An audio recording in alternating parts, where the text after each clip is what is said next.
El 26 de abril de 1937 tiene lugar el bombardeo de Guernica, que es uno de los crímenes más brutales, más feos cometidos por el fascismo o el francofascismo de Mola y de Franco, que se había alzado en 1936, en julio de 1936, contra la República Española y que estaba tratando de destruirla y de apoderarse de España.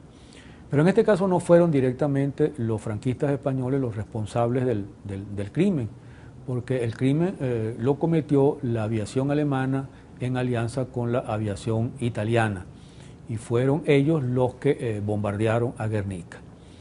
Se ha dicho muchas veces que Guernica fue el primer bombardeo ya sistemático de una población civil.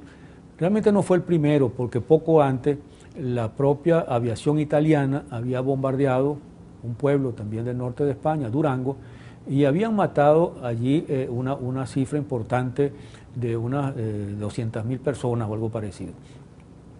Y la Legión Cóndor había ametrallado también a refugiados que huían de la guerra, los había ametrallado volando a ras de suelo prácticamente.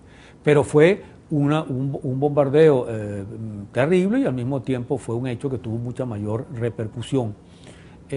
Quienes llevaron a cabo esto fueron la Legión Cóndor alemana y una legión, una imitadora de la Legión Cóndor, una legión italiana que le sirvió de ayuda. Allí se utilizaron entonces todo tipo de aviones, cazas y bombarderos para destruir la población. El jefe de la operación fue un tal von Richthofen, que por cierto lleva el mismo apellido del famoso Barón Rojo de la Primera Guerra Mundial y era pariente suyo. En el bombardeo, que comenzó un día como hoy, pues el 26 de abril de 1937 a las 4:30 de la tarde, y duró prácticamente 3 horas, hasta las 7:30. En ese bombardeo participaron pues aviones caza, bombarderos, y dispararon una cantidad enorme de bombas de diversos tipos de tamaños y pesos de bombas, y también dispararon más de 3.000 proyectiles incendiarios. Y llegó un punto en que los proyectiles incendiarios parece que habían generado una capa de humo tan grande que muchas de las últimas bombas se tiraron prácticamente a ciegas. Porque la idea era destruir todo el pueblo. Lo cierto es que el pueblo quedó prácticamente destruido, casi por completo, pero lo que produjo mayor destrucción no fueron tanto las bombas, sino los cohetes incendiarios. El incendio que se produjo en Guernica duró más de un día y solo pudo ser apagado más de 24 horas después, y la ciudad quedó prácticamente destruida. Por cierto, llama la atención aquí una cosa, que es que cuando finalmente se produjo todo el escándalo con el bombardeo de Guernica, donde se acusó a todo el mundo y todo lo demás, y cuando finalmente los nazifascistas tuvieron que reconocer de alguna manera que eran ellos, trataron de justificarlo diciendo que su objetivo había sido bombardear un puente que podía tener importancia militar. Pero resulta que una de las poquitas cosas que sobrevivió a Guernica fue el puente, de manera que el puente quedó en pie. La cifra de muertos también ha sido bastante discutible, la cifra de muertos que se dio inicialmente, y aquí jugó mucho la guerra y la propaganda de guerra. Se habló hasta de unos 3.000 muertos, una cifra que sin duda era exagerada, y después se fue reduciendo la cifra a menos de 1.000, y después se la redujo a una cifra menor, y hoy se habla de una cifra menor de 300 muertos. Por cierto, esto muestra una vez más que todas esas cifras que se dan a un comienzo terminan siendo exageradas, y que estudios ulteriores reducen las cifras, porque para eso es un poco la investigación histórica. Ahora, eso se puede hacer con todas las cifras de matanzas, salvo con los 6 millones del holocausto judío, porque eso es intocable. El que le rebaja 1 a esa cifra, inmediatamente le cae encima la acusación de antisemita y de amigo de los nazis.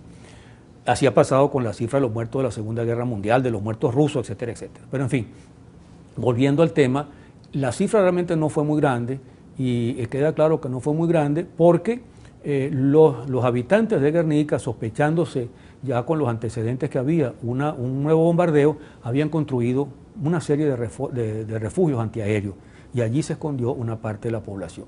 El problema aquí no es, pues, por tanto, entonces un problema de cifras, sino de lo espantoso que fue el bombardeo, un bombardeo contra una población civil, porque Guernica era una población civil. Allí se ensayaron armas, se ensayaron proyectiles, misiles, ataques aéreos, y el propio Goering declaró más adelante que Guernica había sido exactamente un ensayo de cosas que te pusieron en práctica poco más adelante al comenzar la Segunda Guerra Mundial. Los fascistas acusaron a los republicanos incluso de ser responsables del ataque, cuando quedó claro que no eran los republicanos ante el mundo, quiero decir, sino ellos. Trataron entonces de silenciarlo. Y el hecho es que después que el franquismo triunfa y derrotando a la República, esto se convirtió en España, en la España franquista, en un tema tabú. No se hablaba prácticamente del bombardeo de Guernica, y en los casos en que se hablaba se lo seguía atribuyendo a los republicanos. Los españoles fue a comienzos de los años 70, poco antes de que se muriera Franco, que pudieron empezar a producirse estudios que mostraban que los responsables de ese crimen espantoso habían sido los fascistas y los nazis fundamentalmente, porque fue, repito, la Legión Cóndor la que estuvo a la cabeza del ataque. Ahora, una de las cosas que contribuyó a mantener viva la fama de Guernica fue que en 1937, el mismo año del bombardeo, unos meses después, había una exposición internacional en París, y la República Española mandó allí un cuadro, un extenso, largo cuadro que había sido pintado por Pablo Picasso, que es justamente un cuadro donde describe de una manera impactante, sin referirse a Guernica, por supuesto, pero describe de una manera impactante el dolor de una población civil bombardeada, el terror, todo el miedo que eso genera.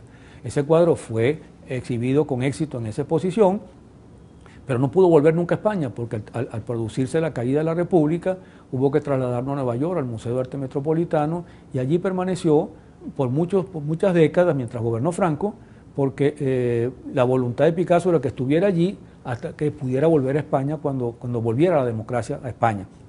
Y en 1981 el cuadro fue llevado a un museo nuevo que existe en Madrid, y que es el Museo Reina Sofía, donde el cuadro puede verse.